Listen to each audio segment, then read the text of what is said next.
Hi everybody, Terry Brown, Wired2Fish. With me, my knuckleheaded buddy, Dave Lefebre. All right, drummer boy, volleyball player. Testing. 1, 2.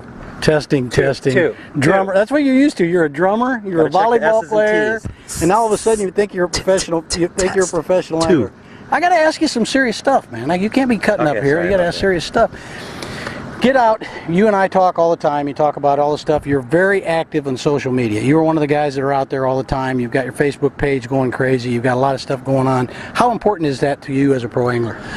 It's not important at all to me right now. This is about the championship, trying to win a tournament. But no, I'm real active in that. I enjoy it. You know, it's something I do. I'm taking pictures in the morning before blast off and backstage. You know, those people want to see what's going on back there. So I'm having a lot of fun with it, making a lot of friends. Well, I wasn't going to talk about the tournament because you trashed me out before we started this thing, so I don't care how well you're doing in the tournament. But folks, he had 10-10 first day.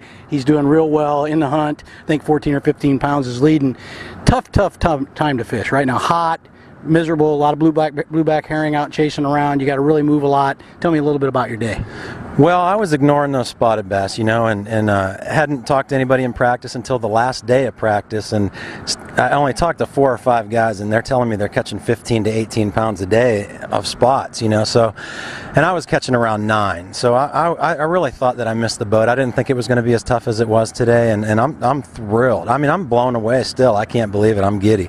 But no, I was fishing for largemouth up in like 6 inches of water and shallower, and you know, I went to my starting deal this morning and nothing was going on. The water had dropped about 4 inches, which nobody really knows because they're all out there deep, but it was real noticeable where I was fishing, and the bluegills left, and I thought I was, you know, I didn't think I was going to smash them, but I thought I'd get a couple of those really big bites in the morning, and by 10 o'clock I had one bite. It was a 5-pounder and I lost it, but I only had one bite by 10, and then I just abandoned that and went out deep and threw a big giant swim bait and caught what I caught, and in an hour, you know, from 10 to 11 I caught all those fish. So I'm blown away. I'm going to spend a little more time on those largemouth again in the morning, though, and just try to get 1 or 2 of those kickers, you know. Well, if you get that kicker, I mean, you had 10-10 today, so if you get that kicker, you know, that makes a big difference. That's that 14 or 15 pound bag, hypothetically. So, you know, you go in there, that's probably a pretty good strategy. Plus, did you have any traffic out there where you're at in the rest of the places? You know, not where I was back in the bushes, you know, as far as you could get. I was throwing mud, you know, trying to get back in these little canals, because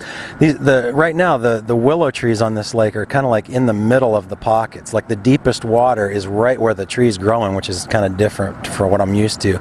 So you got to kind of push your way back in through those trees and to stay in that deeper channel. But like I said, the water dropping, it just, I mean, the fish left. I tried to figure out where they might go, and I just said, you know, this is stupid. I need to go out, you know, and get on those little tiny spots that I've been catching, you know, 1.5 to 2.5 pounders, and maybe I'll get lucky and catch a good one. And I did. I caught, you know, 1 3.5 pounder that put me up there. So I don't know. I'm nervous, you know, but I'm excited because it's going to be a grinder, just like I was hoping. 10, 11 pounds, you know, something like that. You caught them between 10 and 11. So that's something else you got to think about. Is it going to be the same kind of bite? Do you think you're going to spend about the same amount of time when you go out early? You're going to go out and try to catch those big fish early and then move in, or what do you? I mean, move out, or what are you going to do? I have to dedicate some time in the morning. I mean, I saw some really big fish this week, you know, cruising real shallow, and they're in little packs too. I mean, you're not just going to catch one; you'll catch 2 or 3 maybe. So I have to dedicate some time in the morning. Probably not till 10 o'clock. Again, that was a little mind-numbing. So you know, maybe just an hour, run real fast, hit the meat of each spot, maybe 3 or 4 places, and then get the heck out of there and just try to, you know, stay alive another day. Dave Lefebre, I'm Terry Brown. This is Wired2Fish.